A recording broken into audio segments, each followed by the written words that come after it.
All right, you're good. I was facing 53 years in prison for a mix of charges that I did and didn't do. And it came about, I drove across the country to be with a woman I'd met on Facebook, and that's awesome, by the way. I'm sorry? So that's awesome, by the way. I mean, you got to do it for love. Well, that was my one great adventure. And 7 months we were together, and I thought everything was basically going okay. One day driving down the road, get stopped, get arrested for driving on a suspended license, which I knew. And 13 hours later, I'm sitting in a commissioner's office, and the commissioner is reading off the list of crimes that I'm accused of. And I heard him, and I said, "Nah, you got the wrong person." I really, it just took me by surprise. Yeah. And so she asked me to verify my name and my social security number, and I did. She said, "No, it's you." And I'm not used to these kind of things, where you can just go into an office and swear out a complaint on somebody without any proof whatsoever. The concept of innocent till proven guilty went somewhere by the wayside. Now all of a sudden I'm faced with I'm guilty and I've got to prove myself innocent. Yeah, that's not right. So I end up in jail. They take away my phone. I don't have any way to reach anybody. I mean, the only number I could remember was my mom's number. She's 3,100 miles away. What was she going to be able to do? Back in Seattle? Yeah. So I sit for 7 months. I sit for 7 months in jail, and I really thought I was going down for all 53 years. I was, psychologically preparing myself for it. And a lot of prayer, and all of a sudden an opportunity opened itself up that if I pled guilty to one of the charges, which I was guilty of, the other charges would go away. And so I ended up with 3 years probation, backing up a 7-year sentence. So if I screw up in the next 3 years, then I go away for seven. Jeez.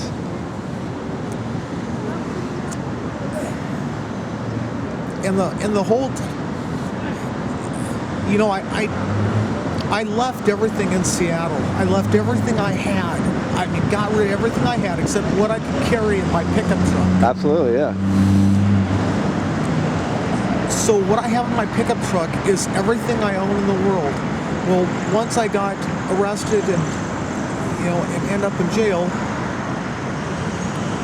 the love of my life went and disappeared, and so did all my stuff. So I come out of jail. I don't even have my Social Security card.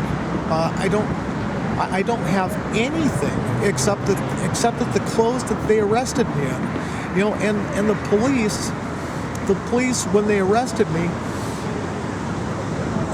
here's all my stuff, including my wallet, and they said they kept telling me, well, do you really want to bring this stuff? Is it okay if we leave it in the possession of your lady friend here? And of course I didn't know any better, and I said, yeah.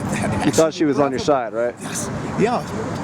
Absolutely. I thought I was just being pulled over for driving on a suspended license. I thought, I'd show up at the jail, they'd write me a citation, and cut me loose. And I come out to nothing. So now I'm on 3 years probation. I'm stuck in a city that I don't know anything. I don't know anyone. I've been real lucky. I've been real lucky to get a bed at the shelter. And one of the guys at the shelter is, kind of showing me, well, on this day you can go here, and on this day you can go here. To get clothes, to get food, what have you.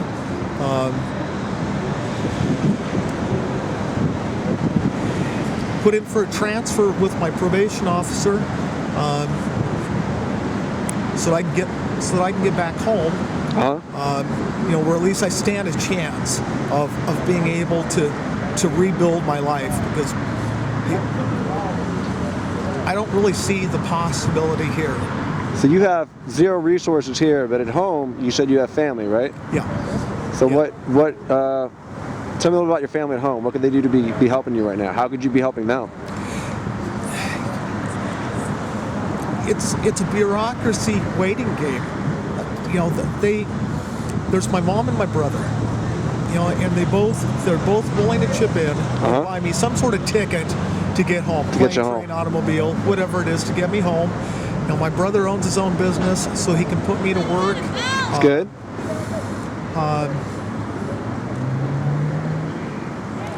I'd be able to do something.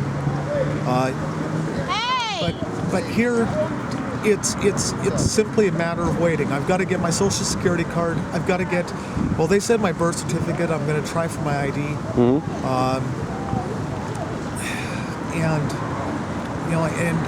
And then it's just hurry up and wait. So at home, you have a job waiting for you. You got a warm place to stay.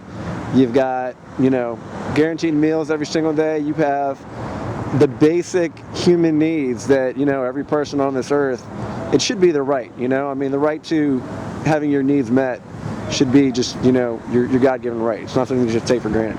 So you have all that waiting for you, and instead, you're basically stuck here in Baltimore City and just trying to survive, right? Trying to survive, and I'm scared. I'm scared every single day. I was locked up for 7 months based on the grounds of something I didn't do. And they never even proved that you did it, right? No. They accused you of it and didn't even try to prove it was true. No, and that's where it really started getting ridiculous.